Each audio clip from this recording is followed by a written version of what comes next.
Hey everyone, Tommy from TechNexus, and thanks for joining me on today's video. If you've been following me for this whole week with our P&ID series, you should have something similar to this. I guess if you're doing this on a project or not, or whether you're just doing it just for training purposes, you should have a P&ID with some equipment laid out on it and some pipelines on it. And today I just wanted to have a look at placing some I guess valves and maybe even some more annotation and just getting this P&ID to look a little bit more tidy than what it is. Now, with placing valves or inline items, depending on how you've set it up, your palettes here may or may not be different. I always use the out-of-the-box settings for all of my online videos or even training, so then that way it's familiar to you if you are going to go back to your office and then use the same sort of layout. So with the P&ID palette, it's the third one down, so the first one's lines, equipment, and then valves, and then we can have also look at fittings, some instruments today, and even maybe some non-engineering. So starting off with the valves, it's quite simple. If you're in paper space, model space, just switch to the model space and then put the valve on, and you will see the valve orientates itself to the line. And the out-of-the-box valves, with their annotation, they automatically grab the line size off the line, and it grabs the next valve tag that it's used. So to show you the line feature, so if we change the valve tag to be 6-inch, then you'll see the valve changes to 6-inch. Okay, so it kind of helps you there. I guess there's no sort of human error to be factored into there. If you change the pipe size, then the valve will change. So I'm just going to go through and place a few more and show you what happens when there are situations when there is no size. So it will put a dot in there, and you can see the size comes up as a question mark, so it doesn't know the size because the P&ID line doesn't have a size on it. So I can do a few more around here. Let's do a ball valve maybe off this tank. Okay, and let's throw another gate valve in here. And just for argument's sake, let's throw in a check valve too. Okay, and you can see also the check valve has orientated itself the right way too. So if I do I don't want to do a substitute, I want to do a reverse flow, then you'll see the flow goes back to the tank, then the check valve is reversing the flow as well. So we'll just put that back to how it was before. And then similarly here, I might throw in a valve just before the pump suction. And also as well, there might be a drain in here, but that'll be determined when you're modeling. So the drain might be here, might be here. There might also be a concentric reducer in here, or eccentric as well. So all of that will be determined. Now to get that looking right, I'm just going to assign the size. I'm going to say that it's a 200 line, and it's CS150. It's a process line, and give it the last number there. Okay, and I'll put the annotation there just so we can see that it's 200. Okay, and then we can change the size of the other side of the line. So it's going to be a 150, and it's going to be CS150, and we don't need to place the annotation, but you can see here now we've got a 200 on one side and a 150 on the other, and the valve has changed as well. So we can do the same for this side. Make it a 200, CS150, P for process, and then it could be, let's make that one down.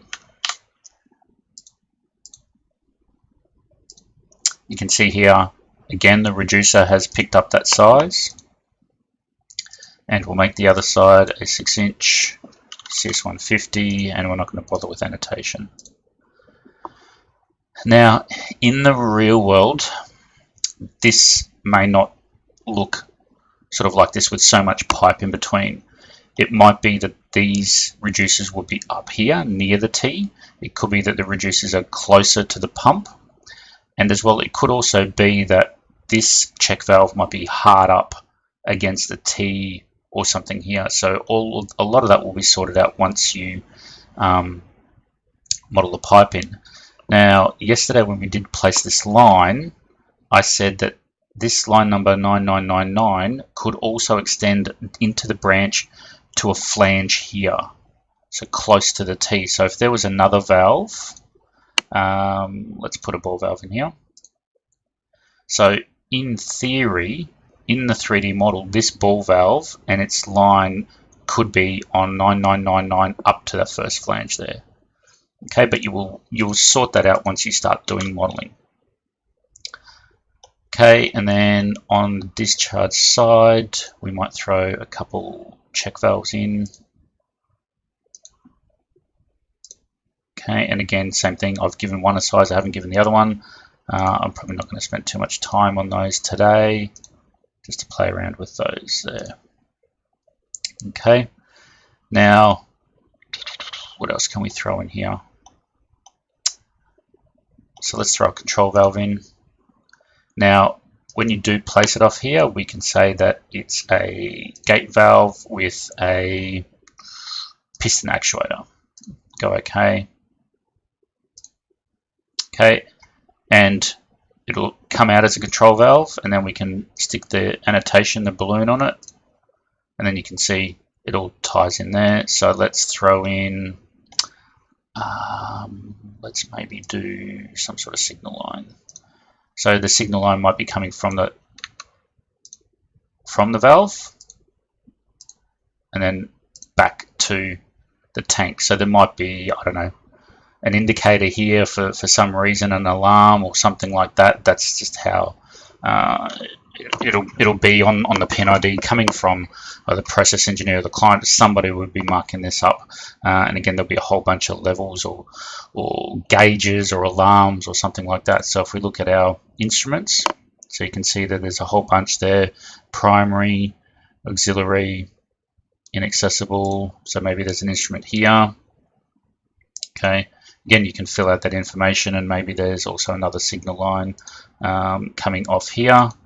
And then for whatever reason it's going to come back to there, and then there might be a control valve in that spot there. So again we can just go through and link all of those up. So I'll just turn my snaps off, and there it is. So if we do look at the data manager, and you can see here now we've got all of these items. If I click on the first column there, it's a zoom function.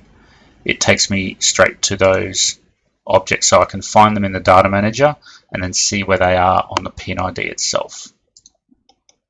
Okay, what else can we look at? So there's a few fittings in here, so it might be inline items, so things like a cone strainer. Again, just depending on the symbology. You've got a removable spool, there'll be a Y-type strainer, so I'll put a Y-type strainer in there. You can come through and nominate which way the strainer goes, and then you can come through and change it. So if we want an expansion joint, you can come through and adjust all of those as well. With the nozzles down here, sometimes some people do put a front-facing nozzle for whatever reason.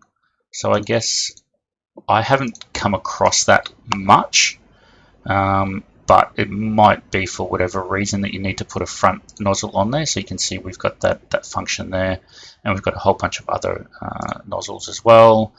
And then lastly, some non-engineering parts as well. So if you need to put extra flow arrows, you can. If you want to do a gap, segment breaker, note reference, any other sample connections, or even gravity flow. So if this line is a gravity flow, so it looks like the out-of-the-box one might be a little bit funky in its scale, but we do have that option to add that. So if I make that 5 times, so we can put that in. So normally you may or may not put that on a slope anyway, so sometimes that slope symbol will take care of that. Also as well, so we had a look at the OPCs yesterday, the off-page connectors, so they're here. utility connectors or any other tie-in. So maybe if this is there's another tie-in from here, so we can draw, there is a leader line in here somewhere, yeah. So if we do the leader line, we can say that the tie-in might be up here somewhere. So it's a tie-in number, whether it's a brownfields job, so it might be an existing, might be, you know, whatever. You'll come across it when you do the project work there as well. And then lastly, looking at the non-engineering, we're open drains, closed drains. So a lot of this, you can use the default out of the box. So if you're a new user to Plant 3D and the P&IDs, it's probably a good idea just to maybe stick with the out of the box until you get used to it and until you get a corporate template created. So whether that's done by someone in-house or whether you employ or contract someone to do it for you, it's probably, if you're a new user, it's a good idea just to use the out-of-the-box stuff just so you get accustomed to it and then see what works and see what doesn't work, and then you can take it from there. So that covers our video for today and brings us to the end of the week for our P&IDs. Like I say always, hopefully it's been informative for you. If you need any questions answered, please put them in the comments below, and I will endeavour to answer them as soon as I can. I try and get to them within sort of a day or two, so please feel free to do so. If you want any one-on-one help, please make comments down below, and I'll get in touch with you directly and then see if we can do a bit of work together. So thanks for watching. Thumbs up if you liked the video, thumbs down if you didn't. Please do subscribe to the channel and click on the bell icon to get daily notification of all of my videos. And for a change, for next week, I'm going to have a bit of a play with Revit for the whole week. So if you're watching this and you're a new user to Revit, please stick around for next week and we'll get through the basics, how Revit works, and coming from an AutoCAD platform to something like Revit, it could be informative for you. So again, thanks for watching and I'll catch you next week, and have a good weekend. See ya.